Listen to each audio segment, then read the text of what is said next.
Hello everyone, hope आप सभी बढ़िया होंगे और अपनी हेल्थ, फैमिली और पढ़ाई का ध्यान काफ़ी अच्छे से रख रहे होंगे।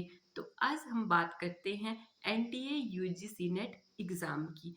इस एग्ज़ाम की एप्लीकेशन फॉर्म आउट हो चुकी है और जो भी कैंडिडेट इस एग्ज़ाम को क्वालिफाई करना चाहता है तो वो 7 नवंबर 2025 से पहले इस फॉर्म को फिल कर सकता है। मैंने हिस्ट्री सब्जेक्ट से एनडीए यूजीसी नेट की जो परीक्षा है वो 5 बार उत्तीर्ण की हुई है और आज हम इसी टॉपिक के ऊपर बात करते हैं कि अगर आपको एनटीए यूजीसी नेट का एग्ज़ाम देना है तो आपके पास क्या क्वालिफिकेशन होनी चाहिए, इस एग्ज़ाम को क्वालिफाई करने के बाद आपको क्या फ़ायदा होगा, इस एग्ज़ाम का पैटर्न क्या है, इसका सिलेबस क्या है और इस एग्ज़ाम को क्रैक करने के लिए आपको कौन कौन सी बेसिक बुक पढ़नी चाहिए। सबसे पहले बात करते हैं कि इस एग्ज़ाम के लिए क्या एलिजिबिलिटी होनी चाहिए।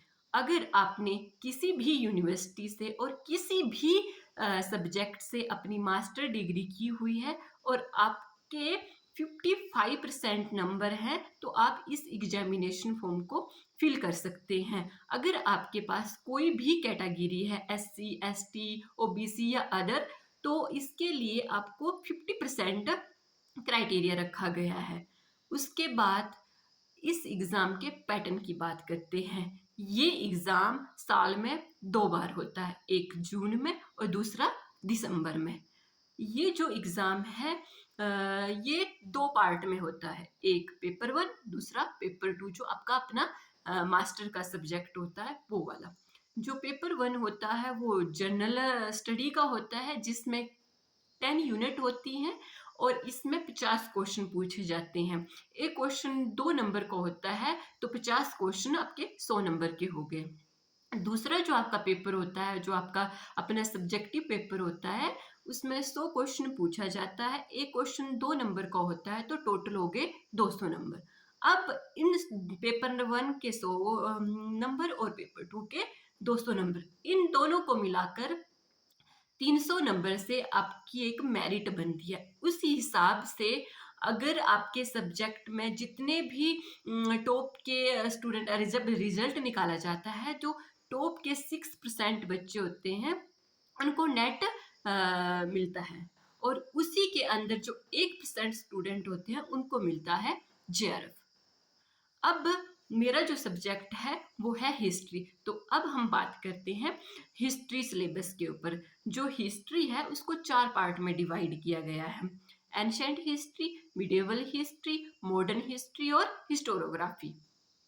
जो ये हिस्ट्री का सब्जेक्ट है उसको 10 यूनिटों में बांटा गया है।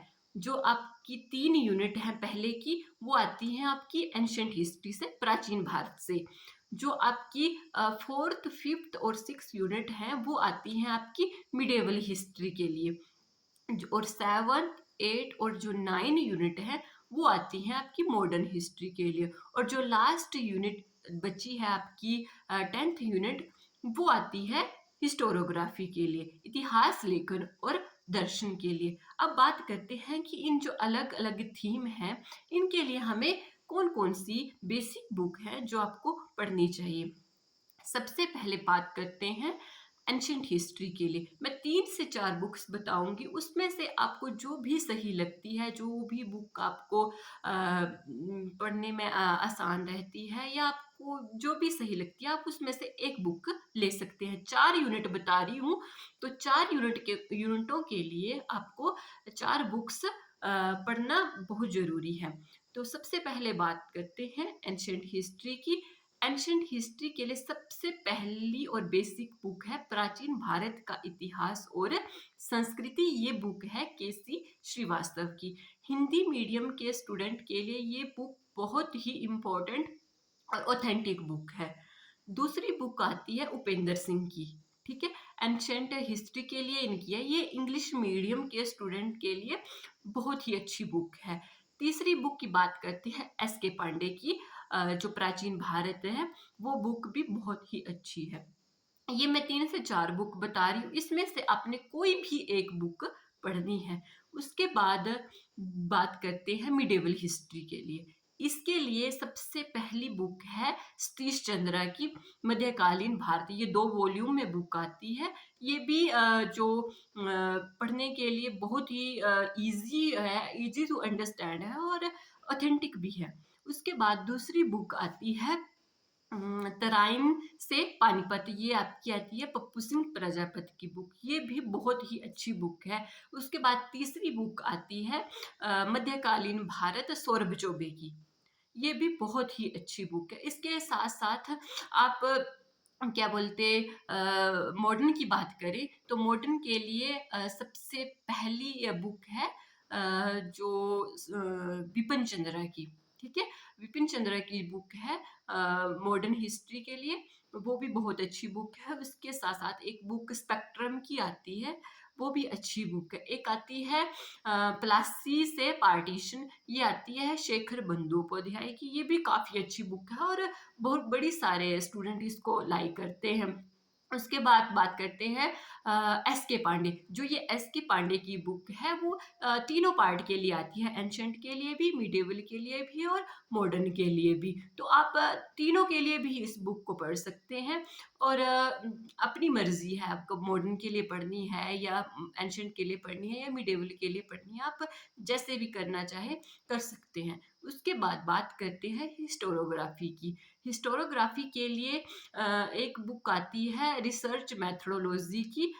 ये पप्पू सिंह प्रजापति की भी आती है। उसके बाद गणपत सिंह सर की भी आती है और बड़े सारे राइटर हैं जैसे एक और सर हैं जैसे एस आर राव और चित्रा की, उनकी भी एक फेमस बुक है। और इसी के साथ-साथ में जो इग्नू है उसके जो एमए का स्टडी मटेरियल है, ये भी हिस्टोरियोग्राफी के लिए सफिशिएंट है।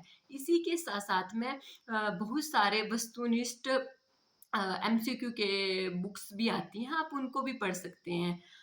इसी के साथ-साथ ये बुक्स तो हो गई बेसिक बुक्स। अब आपको क्या करना है कि जितने भी पिछले सालों के प्रीवियस ईयर के क्वेश्चन हैं, क्वेश्चन पेपर हैं, उनको आपको लगाना है। प्रीवियस ईयर के क्वेश्चन मोस्ट मोस्ट सफिशिएंट है किसी भी एग्जाम को क्रैक करने के लिए। तो अगर आपको पीवाईक्यू के लिए कोई बुक लगानी है तो जैसे आर्य हो गया, आर्य पब्लिकेशन के लिए की आती है, दृष्टि पब्लिकेशन की आती है, यूथ की आती है, तो ऐसे बहुत से पीवाईक्यू के लिए बुक हैं, तो आप उन बुक्स को पढ़ सकते हैं। अ, और इसके बाद जो आपका एग्ज़ाम है उम, वो आप अच्छे तरीके से दे सकते हैं। और रही पेपर 1 की बात, तो उसके लिए मैं अपनी नेक्स्ट वीडियो में बात करूँगी कि उसका पैटर्न क्या है, क्या सिलेबस है, तो हम उसकी नेक्स्ट वीडियो में बात करते हैं। आज के लिए फ़िलहाल इतना ही। Thank you.